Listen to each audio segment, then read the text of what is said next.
পটুয়াখালীর কুয়াকাটায় একটি মাধ্যমিক বিদ্যালয়ের দুই শিক্ষার্থী ক্লাস চলাকালে অসুস্থ হয়ে পড়েছে। এ সময় ক্লাসরুমে বিদ্যুৎ ছিল না বলে জানা গেছে। সোমবার সকাল 10:30টার দিকে কুয়াকাটা বঙ্গবন্ধু মাধ্যমিক বিদ্যালয়ে ষষ্ঠ শ্রেণীর ওই শিক্ষার্থী অসুস্থ হয়ে পড়লে দ্রুত তাদের ক্লাসরুমের বাইরে এনে প্রাথমিক চিকিৎসা দেওয়া হয়।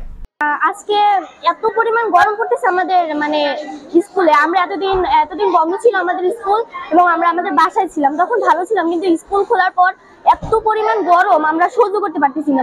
স্কুল সূত্রে জানা যায়, রোববার শিক্ষা প্রতিষ্ঠান চালুর ঘোষণা এলে স্কুলে আসে শিক্ষার্থীরা। সোমবার ক্লাস চলাকালীন বেশ কিছুক্ষণ বিদ্যুৎ না থাকায় কারিমা ও ইমান ইসা নামের দুই শিক্ষার্থী অসুস্থ হয়ে পড়ে। এত গরমে ক্লাস করা অনেক অসহ্য। আমাদের কালকে স্কুল খোলার পর আজকে হঠাৎ করে বিদ্যুৎ চলে যায় এবং আমাদের ক্লাস 6-এর একজন ছোট বোন, সে আজকে এই গরমের কারণে অসুস্থ হয়ে পড়েছে।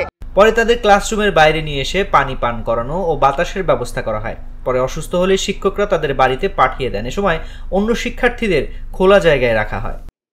আমরা এই রৌদ্র আর এত গরমের চাপ আমরা ক্লাসরুমে বসে থাকতে পারিনি।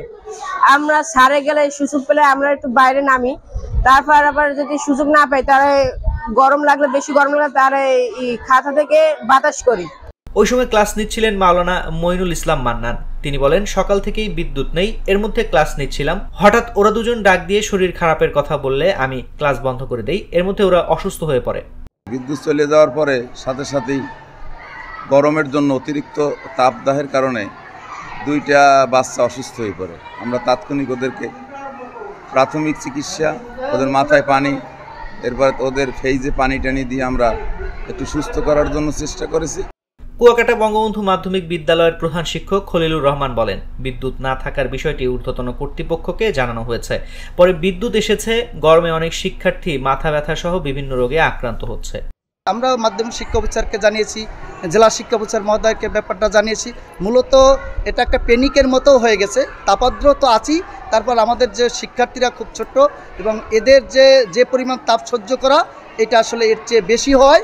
আজকের আমাদের এই সমস্যাটা সৃষ্টি হচ্ছে। এ বিষয়ে কলাপাড়া উপজেলা শিক্ষা অফিসার মোহাম্মদ মনিরুজ্জামান খান বলেন, অসুস্থ হওয়ার সঙ্গে সঙ্গেই খবরটা পেয়েছি। শিক্ষার্থীদের শারীরিক অবস্থা অনুযায়ী চিকিৎসা নেওয়ার কথা বলা হয়েছে।